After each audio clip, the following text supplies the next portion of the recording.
Nganza amathongo sanamukela Khansan TV igama umkhunkazimulo mawumusha kwiklasi noma kwi-channel siyacela usubscribe kwesobona nele mfundisi sibeka la ziyadingeka ngoba ikona ukusikhuthazayo ukuthi siqhubeke sikhulume nani ngokuncane esikwaziyo.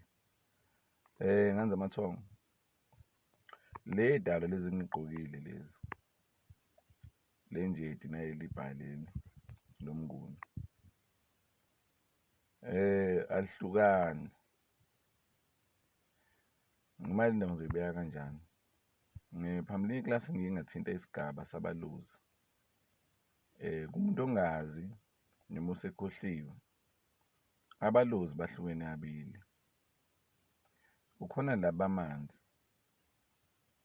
abamanzi bahamba nesithunywa, okay, siyadiphenda isithunywa sakhe salapha sasemanzini, sasentabeni noma umpophoma noma ulwandle, kodwa nawo bahamba nesithunywa laba manzi, bahamba ngomkhuleko.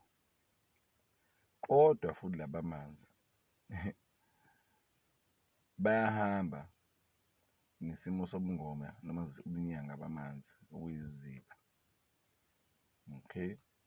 Ngikhuluma ngale ngubo le mangithinta ngesimo sabalozi noma umndawo noma ubungoma nobunyanga bamanzi. Futhi laba nabayithanda ibandi. Mase kuba khona abalozi bentaba, yabo laba manzi bazoyida bakuthuma emanzini ngendlela abakuthuma ngayo.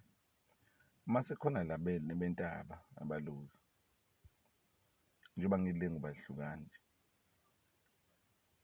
bahamba kakhulu nehlathi, bayithanda impande ubunyanga lobu nobungoma futhi nabo, kodwa laba futhi bahamba kakhulu nesimo sey'dalo zisentabeni. Sekuya ngokuthi wena isikhuluma sakho sinjani. Uma ngikhuluma ngey'dalo ngikhuluma ngala bantu abafishane, babizwa ngamagama amaningi la bafundisa iy'mpande, inyanga iy'mpande. Nabalozi bentaba nabo baye bakuthume base nihambe uyolanda into yabo noma ahambe uyobahlabela inkomo yabo, and kwesinye isikhathi leyo nkomo leyo kuba yinto ongeke uzwane nayo kalula. Mase kufanele uqondane nayo noma kambi lento kufanele uyilande. Yindaba uzumkhulu ekhuluma kanje, yingoba ngiyazi uzoba khona umbuzo omkhulu, kuyenzeka yini ukuthi umuntu abe nabalozi bamanzi nabentaba? Yebo, kuyenzeka. Mkhulu, wazi ngani noma kwenzeka kanjani? Kwenzeka kanje, angeke ngithathe umkhunkazimulo nje mina, iy'dalwa zami noma amakhehla ami, amawele, ngiyangizwa, amawele amakhehla mina enginawo. Chaza ukuthini? Kusho ukuthi amawele amabili ayivele ephila, ngiyangizwa. Njengoba amawele kade bephila, ngoba phela sihlale sibuke isidala nje umuntu oyedwa eshona. Sengikhuluma ngamawele ade ephila emhlabeni enezipho, kambe elilodwa layenda lasala elilodwa lasebenza, noma laphuma lilodwa elinye laphuma selilimbethe leli elinye ngoba vele mhlawumbe wophuma wakhe within 1 week wasala lo munye, kanti lo mbethe omunye uyena uzosebenza. Nala ngale kamoya baba babili, nithi umuntu oyedwa emhlabeni, kodwa nabo bazoba babili ngesigaba sezipho zabo.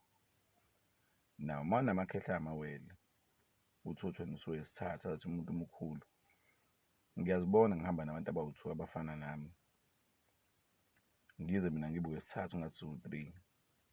Ngiyabona amakhehla amabili ephuma nezinto elwandle amawele nasemanzini nasentabeni. Ngikhuluma into enjalo mina. Unesidalwa vele esihamba newele, esiwele laso. Kuye kwenzeke kanjalo. Uthole manje lo munye uhamba nabalozi bentaba, aba nabantu labafishane, omunye nabalozi bamanzi abahamba nani nenyoka ewumoya ongeke uyibone wena, okuyimpande yabo, noma ngibaziveze njengomoya wenyoka okungafanele uyibone emaphupheni, lokuyibona mase balungiselela, kufanele ubezwe bekhuluma. wena athi ulokhu uyibona iba nolaka nje, baba nolaka kumina laphaya kuleya klasi engilibekile. Manje nansi-ke inkinga, abalozi baziwa ukuthi umoya wokuthandaza, umoya woprofetha. Cha, hhayi bonke, ngoba njengoba ngithe lo amanzi uhamba nesithunywa, lo wentaba uhamba nenyanga kakhulu. Inkinga iba lapho-ke.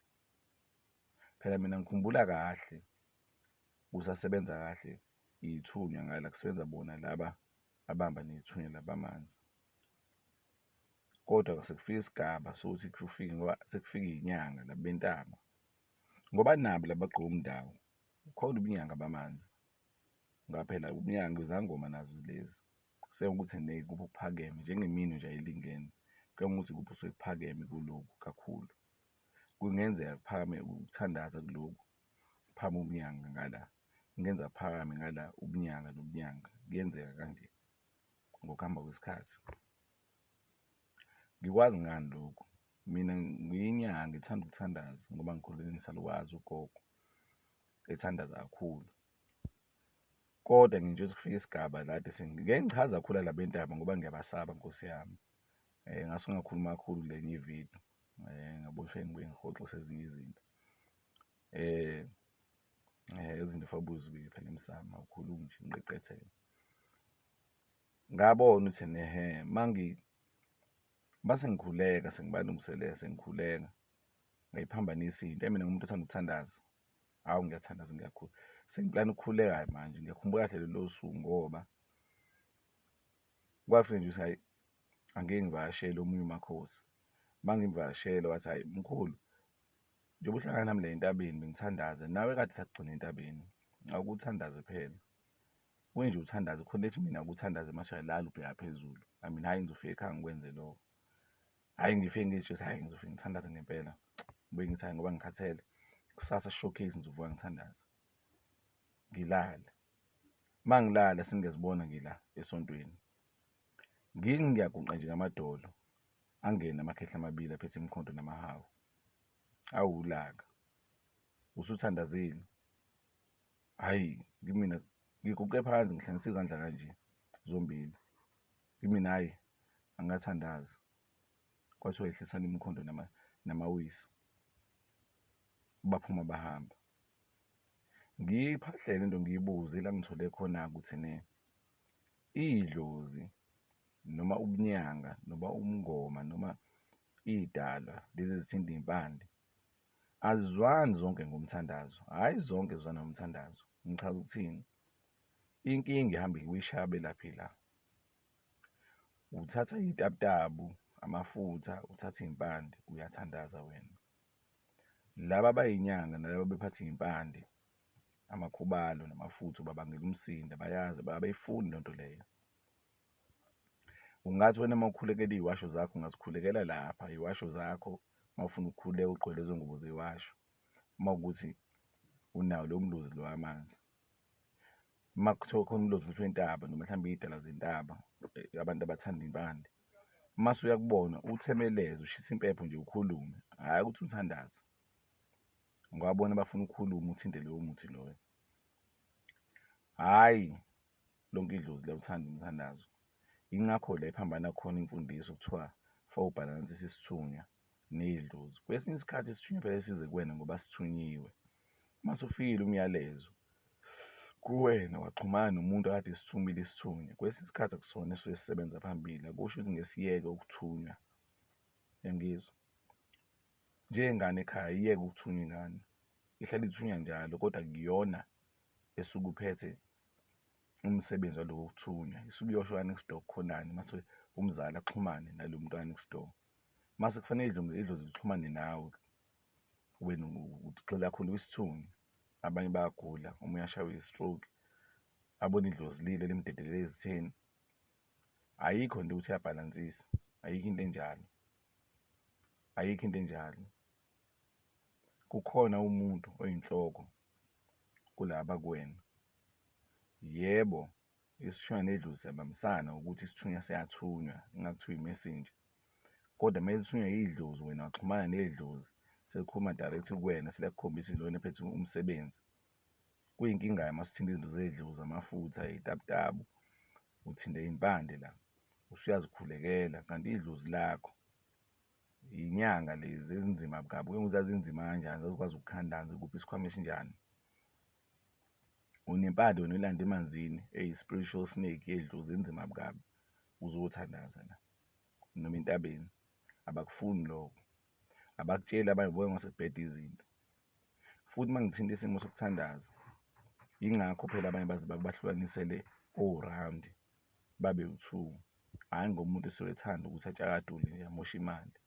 Kusuke kuwukuthi la bangala abafuni ukuhlala la bangala, ngoba banomsebenzi wabo ngoba hhayi wonke umuntu uzofika kwenza ufuna impande.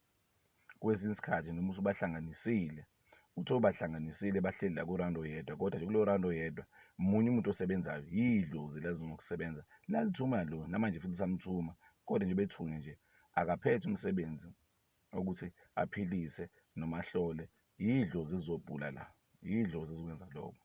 So nikuqaphele lokho mathonga amahle, ngoba le dalwa lezi, hhayi Nkosi yami ziwukhiye.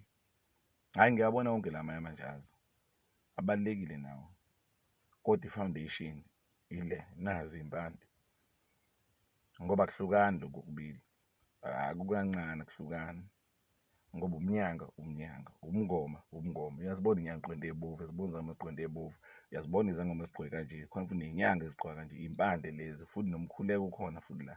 Kwase ukuthi lo okhulekayo uyena yini vele oza kuwena ngoba eze ngokukhuleka, noma uthunyiwe i-original owner yomsebenzi. Mase usuxhumane naye usuphethe umsebenzi esefuna ukusebenza lo msebenzi, vele ngiyayeka ukumthuma lo mebona ukuthi akakwazi ukufinyelela kuwena, kodwa akusho ufawubeke lo uthunyiwe phambili. So kubalulekile ukuthi wazi wena uthini umbathe kanjani, ngoba lento le iy'nkinga, bayakhweleza kakhulu. Okay, angingamoshi imoto ngimoshe amadatha, nginichazisela nje ngesimo sale ngubo lezi nesimo semoya. Ngelinye ilanga ngonitshena imfihlo yamajazi, ngoba khona ulwazi lokuthi wonke amajazi awethunywa. Cha, akunjalo. Yinto nami engiyifunde kumkhulu Shezi le engijulisile njengomuntu wenzuza.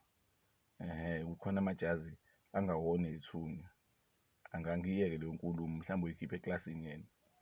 Kwande mkhulu Shezi ngoba siyafundisana nawe makoti, kodwa ngifuna ikhulume yena imfihlo abamvezele yona. Amakhosi amakhulu.